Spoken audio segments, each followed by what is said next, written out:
এই লতি দিয়ে আমি লইট্টা শুটকি দিয়ে রান্নার রেসিপি শেয়ার করেছি আপনাদের সাথে, আর শেয়ার করেছি চিংড়ি মাছের শুটকি দিয়ে। আজকে শেয়ার করব আপনাদের সাথে চিংড়ি মাছ দিয়ে লতির রেসিপি।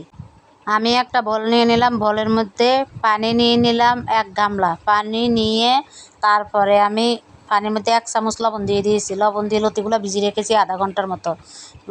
লতিটুকু ভিজিয়ে রেখে আমি চুলাতে চলে আসলাম। চুলাতে এসে একটা ফ্রাই প্যান বসিয়ে দিলাম।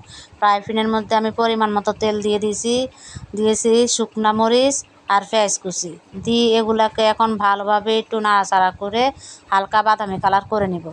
বাদামি কালার হয়ে যাওয়ার পরে তারপর আমি এখানে ছোটো চিংড়ি মাছগুলো অ্যাড করে দিব। এই দেখুন আমার প্রায় পেঁয়াজটা বাদামি কালার হয়ে আসছে। এখন আমি ছোটো চিংড়ি মাছগুলো দিয়ে দিচ্ছি। দিয়ে এগুলাকে আমি ভালোভাবে মানে নাড়াচাড়া করে একদম ভেজে নিব, যাতে চিংড়ি মাছের যে কাঁচা ফ্লেভারটা ওটা চলে যায়। এখন আমি ভালোভাবে ভেজে নিচ্ছি। ভালোভাবে ভাজা হয়ে গেলে আমি এখানে রসুন বাটা দিয়ে দিচ্ছি 1 চামচ, আদা বাটা দিয়ে দিলাম 1 চামচ, আর জিরা বাটা দিয়ে দিলাম 1 চামচ। দিয়ে এগুলোকে ভালোভাবে মিশিয়ে নিচ্ছি চিংড়ি মাছের সাথে। ভালোভাবে নাড়াচাড়া করে মিশিয়ে কষিয়ে নিব ভালোভাবে। কষানো হয়ে গেলে এর মধ্যে আমি অল্প একটু পানি দিয়ে দিই। আপনি চিংড়ি মাছের দেওয়ার আগে যদি মশলা দিয়ে দেন তাহলে কিন্তু আপনার চিংড়ি মাছটা ভালোভাবে ভাজা হবে না। তাই আগে চিংড়ি মাছ দিতে হবে, দিয়ে চিংড়ি মাছটা ভালোভাবে ভেজে তারপরে মশলা অ্যাড করতে হবে। তারপর আমি যে বাটিতে মশলা রেখেছি ওই বাটিটা ধুয়ে মশলার পানি দিয়ে দিয়েছি এখানে। দিয়ে এখন এর মধ্যে হলুদ 1 চামচ, মরিচ 1.5 চামচ, আর জিরার গুঁড়া দিয়ে দিলাম 1 চামচ, আর স্বাদ মতো লবণ দিয়ে এখন এগুলাকে আমি ভালোভাবে মিশিয়ে নিচ্ছি।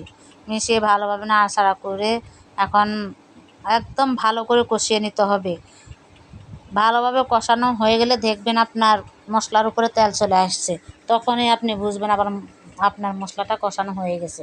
এই দেখুন আমার মশলাটা কি সুন্দর ঘন হয়ে গেছে আর উপরে তেল চলে আসছে। তেল আসার পরে আমি লতি দিয়ে দিলাম। লতি দিয়ে এখন ভালোভাবে উল্টে পাল্টে কষিয়ে নেব। ভালোভাবে নাড়াচাড়া করে নিতে হবে।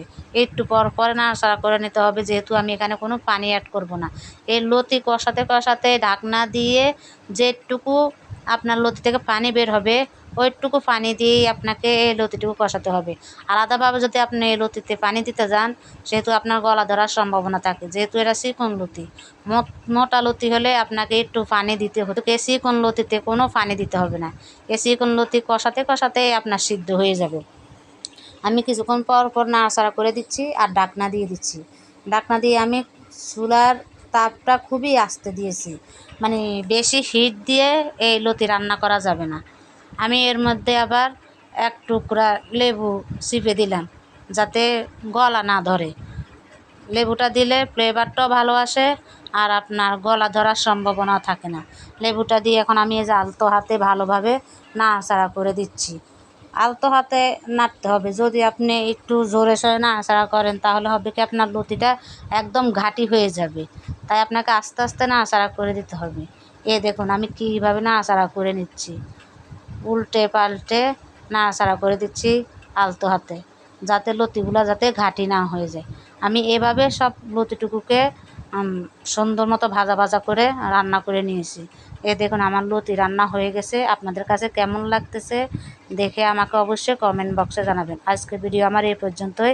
সবাই ভালো থাকুন, সুস্থ থাকুন। আল্লাহ হাফেজ।